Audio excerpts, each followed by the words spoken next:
जय हिंद दोस्तों, मैं ध्रुव कुमार आपको मिश्रा स्टडी ऑनलाइन लेक्चर्स में स्वागत करता हूं। मैं आज फिर से एक राष्ट्रपति के अंतर्गत एक नई टॉपिक लेकर के यानी एक नई पॉइंट लेकर के आया हूं, जिसमें आज हम फिर से आप लोग को बतलाऊंगा कि राष्ट्रपति की शक्तियां एवं कर्तव्य क्या क्या है। आज हम देखेंगे कि राष्ट्रपति को संविधान में कौन कौन सी शक्ति प्राप्त है और उनका कर्तव्य क्या है, उनका ड्यूटीज देश के लिए क्या है। सबसे पहले मैंने इसे राष्ट्रपति की शक्तियां को 7 भागों में बांटा है, यानी इनके कर्तव्यों को भी हमने 7 भागों में बांटा है। सबसे पहले पढ़ेंगे कार्यकारी शक्तियां, राष्ट्रपति की कार्यकारी शक्तियां, विधायी शक्तियां, तीसरा वित्तीय शक्तियां, चौथा न्यायिक शक्तियां, पांचवा कूटनीतिक शक्तियां, छठा सैन्य शक्तियां और सातवां आपातकालीन शक्तियां। ये विभिन्न 7 शक्तियां राष्ट्रपति को संविधान के रूप में संविधान से दिया गया है। आज हम सबसे पहले पढ़ेंगे राष्ट्रपति की कार्यकारी शक्तियां के बारे में, यानी कितने शक्तियां उन्हें प्राप्त है। तो कार्यकारी, विधायी कानून से रिलेटेड, वित्तीय शक्तियां, न्यायिक शक्तियां, कूटनीतिक शक्तियां, सैन्य शक्तियां और आपातकालीन शक्तियां। सबसे पहले हम पढ़ेंगे कार्यकारी शक्तियां के बारे में। आप लोग इसे जल्द से नोट्स कर लें, कौन कौन सी शक्तियां प्राप्त है राष्ट्रपति को। उसके बाद हम कार्यकारी शक्तियां को लेकर के आऊंगा।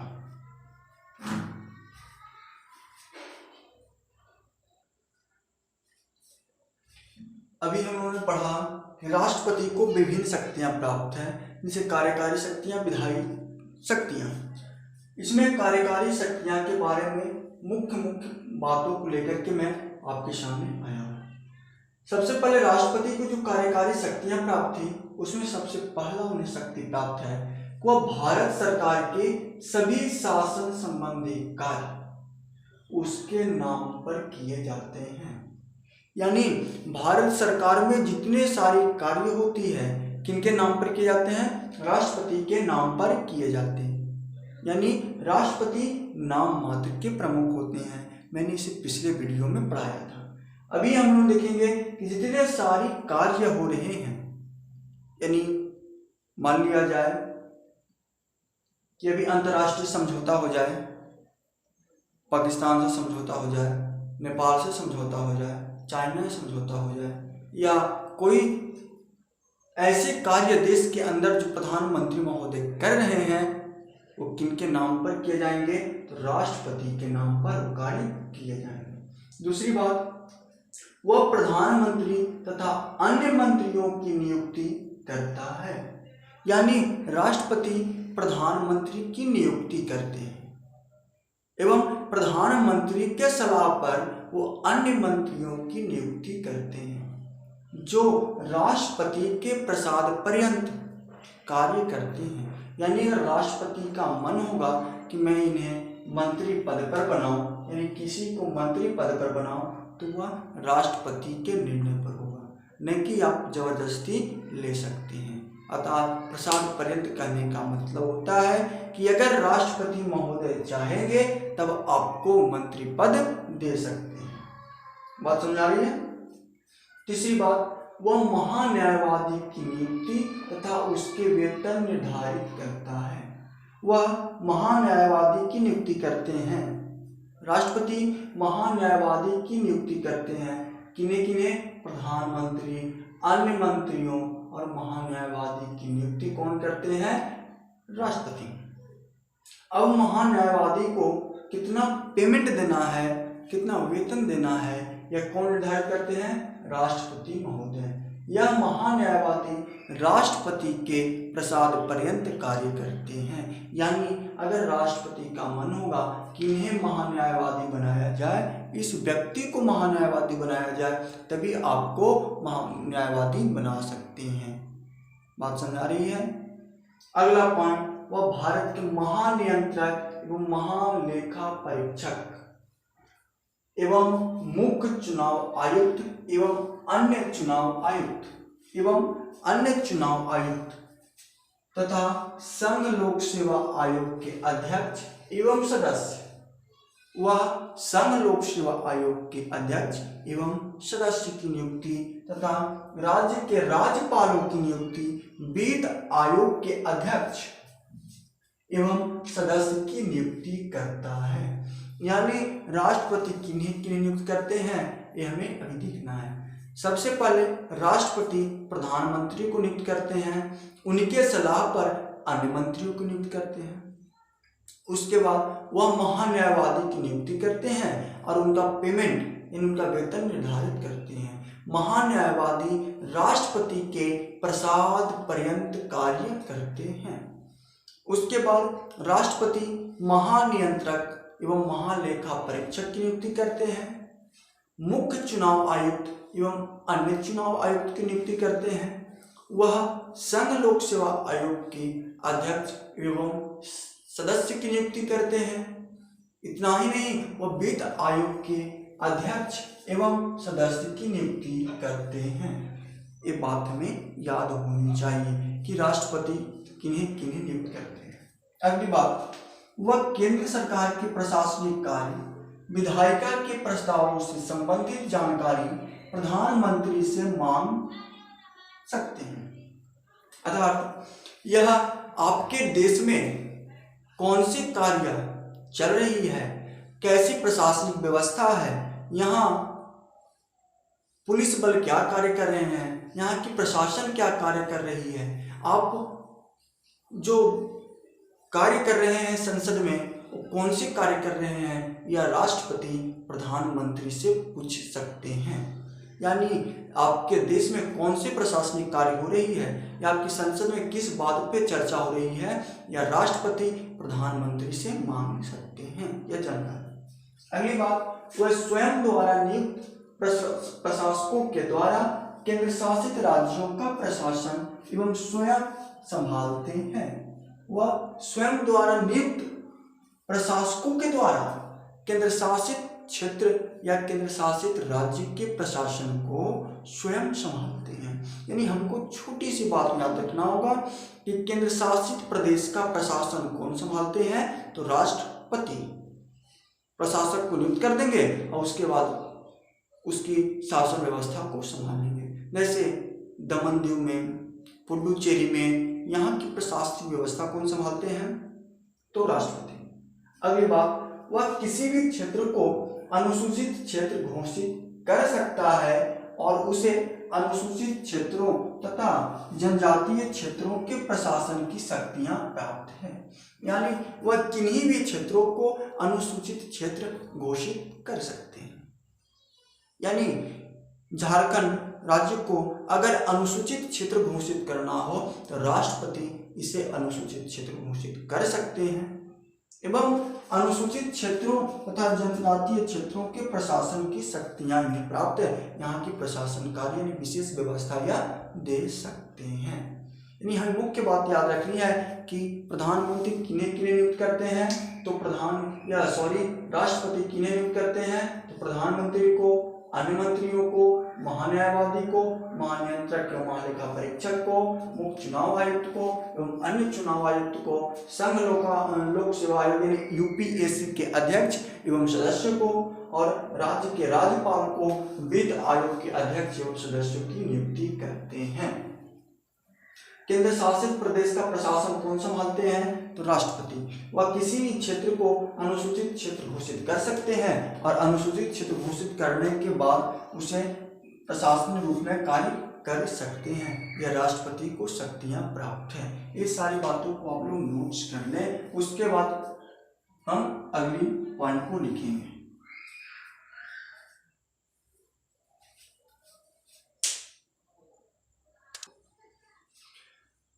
अभी हम लोगों ने पढ़ा था कि राष्ट्रपति की कार्यकारी शक्तियां। अब हम लोग पढ़ेंगे राष्ट्रपति की विधायी शक्तियां। उन्हें क्या क्या कानूनी शक्तियां प्राप्त है, कैसे कैसे कानून बना सकते हैं, इसके बारे में अब हमें पढ़ना है। सबसे पहले देखेंगे कि वह संसद की बैठक बुला सकता है एवं उसे स्थगित कर सकता है और लोकसभा को विघटित भी कर सकता है। वह संसद की बैठक को बुला सकता है, यानी संयुक्त बैठक को बुला सकता है या सिर्फ सिंगल को भी बुला सकता है।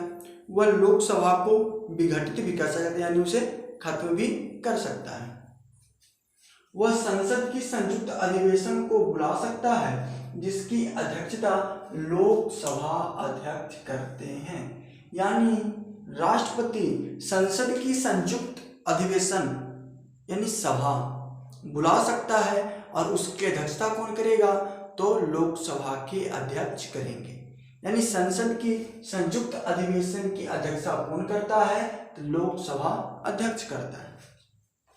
अब हम देखेंगे कि वह प्रत्येक नए चुनाव के बाद तथा प्रत्येक वर्ष संसद के प्रथम अधिवेशन को संबोधित करता है।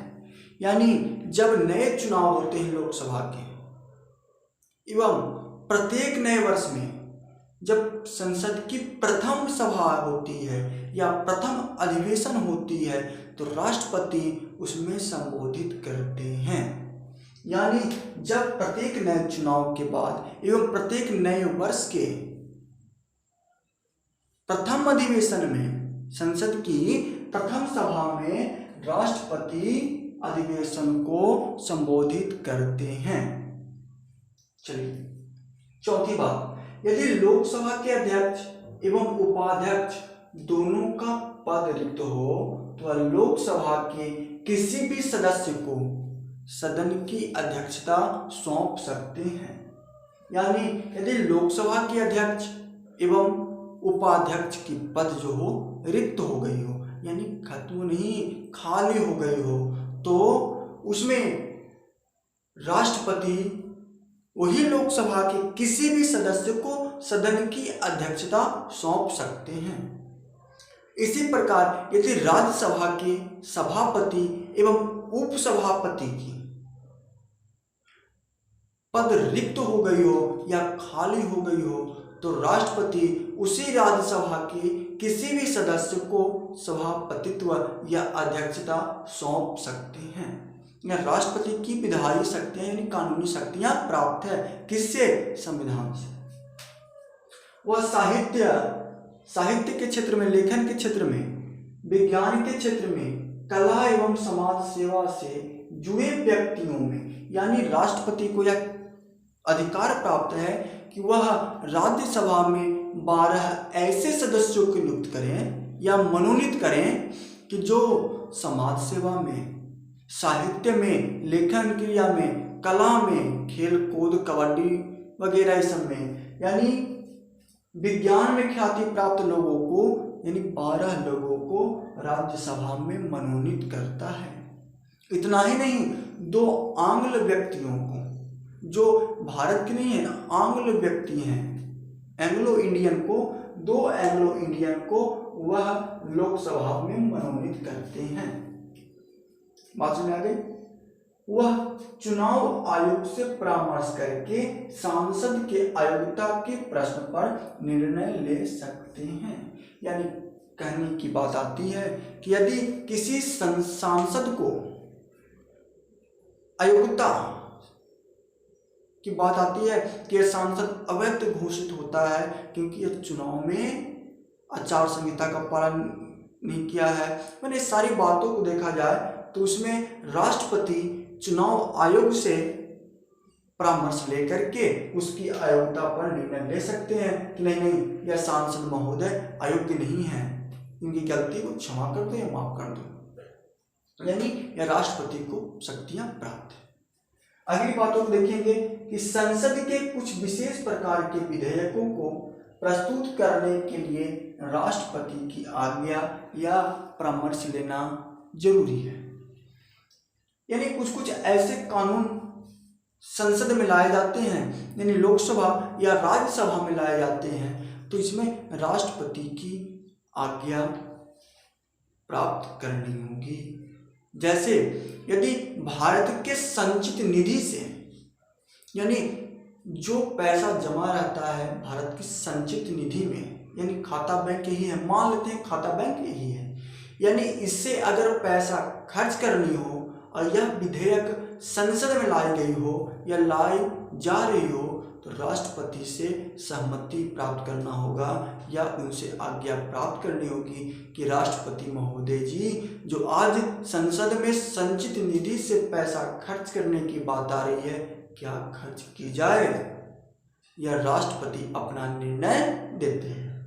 इतना ही नहीं, यदि किसी नए राज्य का निर्माण करना हो या उसके सीमा में परिवर्तन करना हो, यानी नए राज्य का निर्माण, यदि नए राज्य की निर्माण करना हो या उसकी सीमा में परिवर्तन करना हो, तो अब राष्ट्रपति की आज्ञा प्राप्त करनी होगी सांसदों को, संसद के सदस्यों को। वह संसद के 17वां में अध्यादेश जारी कर सकता है। यदि संसद का कार्य अभी बंद हो, 17वां हो गया हो, बैठक नहीं हो रहा हो, तो यदि कोई जरूरी कानूनी पास करना हो तो राष्ट्रपति अध्यादेश जारी कर सकता है या अपना कानून लागू कर सकता है। ये बात कानूनी रूप से शक्तियां इन्हें प्राप्त है। आप लोग जल्द जल्द इन्हें नोट्स कर लें। यानी वह संसद की बैठक बुला सकता है या स्थगित कर सकता है या लोकसभा को विघटित कर सकता है। ये सारी बातों को आप लोग जल्दी से नोट्स कर लें।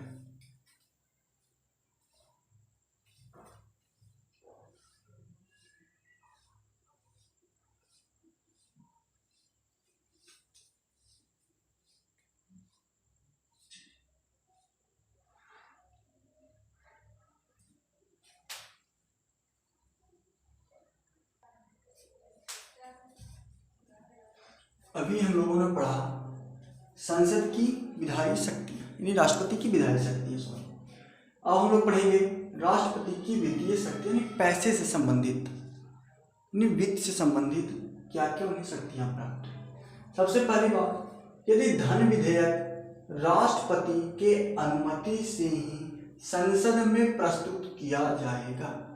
यदि धन विधेयक को संसद में प्रस्तुत करना है यानी लाना है, तो राष्ट्रपति की अनुमति जरूरी है।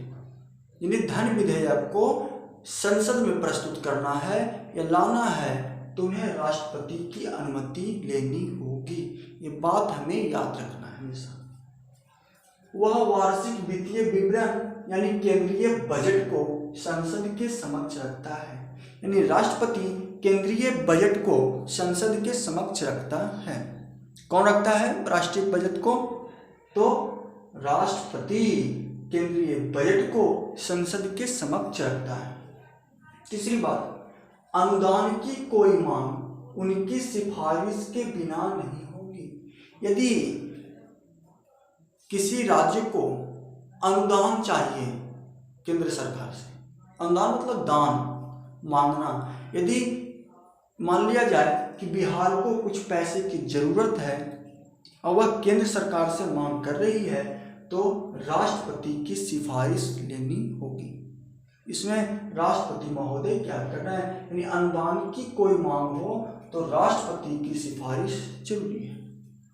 तो चौथी बात आती है कि वह केंद्र एवं राज्यों के मध्य राजस्व के बंटवारे के लिए प्रत्येक 5 वर्ष पर एक वित्त आयोग का गठन करेगा। यदि कितना टैक्स आया, एक भारत राज्य में, देश में कितना टैक्स आया, कितनी पैसे आए, यह राज्य को कितना परसेंट मिलेगा, उस राज्य को कितना परसेंट मिलेगा, इसके लिए राष्ट्रपति प्रत्येक 5 वर्ष पर एक वित्त आयोग की नियुक्ति करता है या उनका गठन करता है, या राष्ट्रपति की वित्तीय शक्तियां प्राप्त है। ये सब आप लोग जल्दी से नोट्स कर लीजिए सारी बातों को, बहुत इंपॉर्टेंट पॉइंट है सब। इसके बाद आगे हम लोग चलेंगे।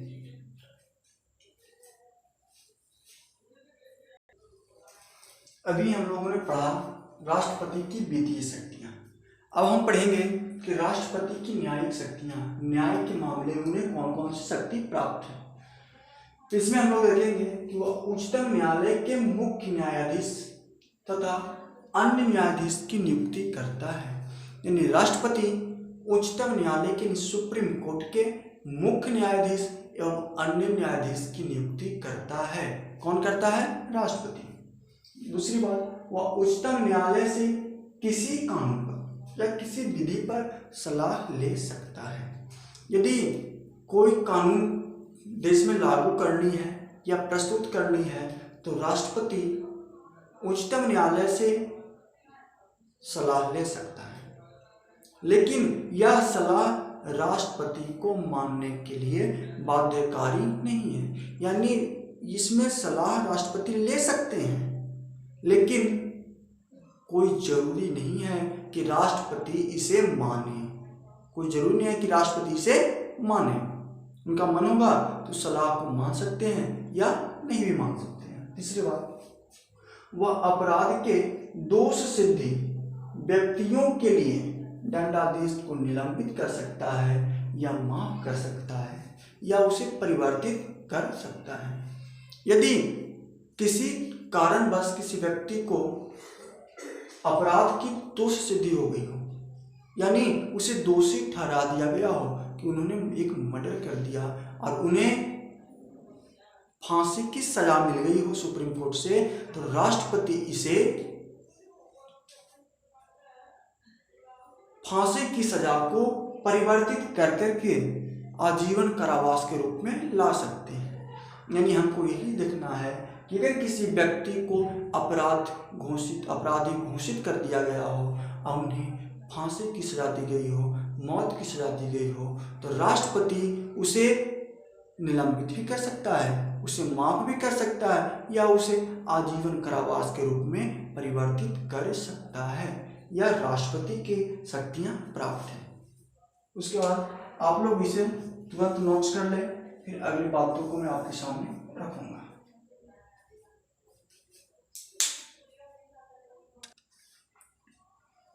अभी हम लोगों ने पढ़ा राष्ट्रपति की विभिन्न शक्तियां। अब हम लोग और से 3 शक्तियों को पढ़ेंगे, यानी कूटनीतिक शक्तियां, सैन्य शक्तियां और आपातकालीन शक्तियां जो राष्ट्रपति को प्राप्त है।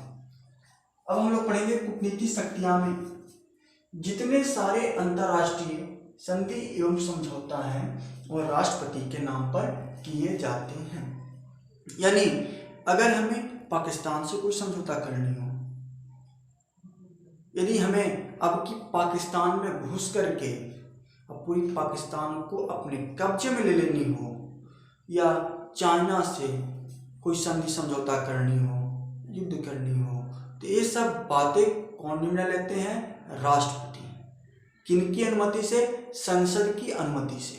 वह संसद की अनुमति से संधि या समझौता कर सकते हैं। बात आपको याद होनी चाहिए। दूसरी बात, सैन्य शक्तियां। उन्हें कुछ सैन्य शक्तियां भी प्राप्त है, अर्थात वह भारत के सैन्य बलों का सर्वोच्च सेनापति होता है। यानी भारत के सर्वोच्च सेनापति कौन है? तो राष्ट्रपति। यानी वो जल सेना, थल सेना और वायु सेना के प्रमुखों के प्रमुख होता है। यानी सबसे सर्वोच्च अधिकारी कौन है? तो राष्ट्रपति है। यानी तीनों सेनाओं का प्रमुख कौन है? तो राष्ट्रपति है। इतना ही नहीं, वह भारत के थल सेना, जल सेना और वायु सेना के प्रमुखों की नियुक्ति करता है। वह थल सेना आर्मी के प्रमुखों की नियुक्ति, जल सेना के प्रमुखों की नियुक्ति और वायु सेना के प्रमुखों की नियुक्ति कौन करता है? तो राष्ट्रपति। यानी राष्ट्रपति सर्वोच्च सेना का अधिकारी होता है। अब आपातकालीन शक्तियां, यानी ये सब शक्तियां तो राष्ट्रपति को कुछ साधारण शक्तियां थी, लेकिन इसके बावजूद भी राष्ट्रपति को कुछ आपातकालीन शक्तियां प्राप्त हैं। जैसे राष्ट्रीय आपातकाल अनुच्छेद 352 के तहत, यानी कोई बाहरी देश भारत पर आक्रमण कर दिया हो या भारत युद्ध की स्थिति में हो, तो राष्ट्रपति राष्ट्रीय आपातकाल अनुच्छेद 352 को लागू कर सकते हैं। दूसरी, राष्ट्रपति शासन, यानी कोई राज्य संविधान को पूर्ण रूप से लागू नहीं कर पा रहा है या संविधान के अनुसार अपना शासन नहीं चला पा रहा है राज्य, तो वहाँ राष्ट्रपति शासन लागू हो सकता है अनुच्छेद 356 एवं 365 के अंतर्गत। कुछ बात 365 के अंतर्गत आती है, लेकिन हमें याद रखना अनुच्छेद 356 यानी 352, 356, 360। तीसरी बात, वित्तीय आपातकाल, यानी भारत में या किसी देश में तो छोड़िए, भारत की बात कर रहे हैं हम, यानी वित्तीय संकट हो गई हो, अब यहाँ पैसा खत्म हो रहा हो, तो यहाँ वित्तीय आपातकाल राष्ट्रपति लागू कर सकते हैं अनुच्छेद 360 के तहत। यानी राष्ट्रपति की कुछ साधारण शक्तियां के बावजूद भी आपातकालीन शक्तियां प्राप्त है। यानी कौन कौन? राष्ट्रीय आपातकाल अनुच्छेद 352, राष्ट्रपति शासन अनुच्छेद 356, वित्तीय आपातकाल अनुच्छेद 360। ये बात हमने अभी राष्ट्रपति की पूरी शक्तियां को पढ़ा, कार्यकारी शक्तियां, विधायी शक्तियां, वित्तीय शक्तियां, सैन्य शक्तियां, कूटनीतिक शक्तियां, आपातकालीन शक्तियां। यानी हमें विश्वास है कि आपको यह वीडियो बहुत पसंद आया होगा। यानी यह विभिन्न परीक्षा में, प्रतियोगिता परीक्षा में आपको एक संजीवनी बूटी की तरह कार्य करेगा। यानी आपको यह पसंद आए वीडियो तो लाइक, शेयर और कमेंट्स करना ना भूलें। सब्सक्राइब भी जरूर करें, क्योंकि आपकी सहयोग हमें और परिश्रम करने के लिए उत्प्रेरित करेगा। जय हिंद, जय भारत, वंदे मातरम।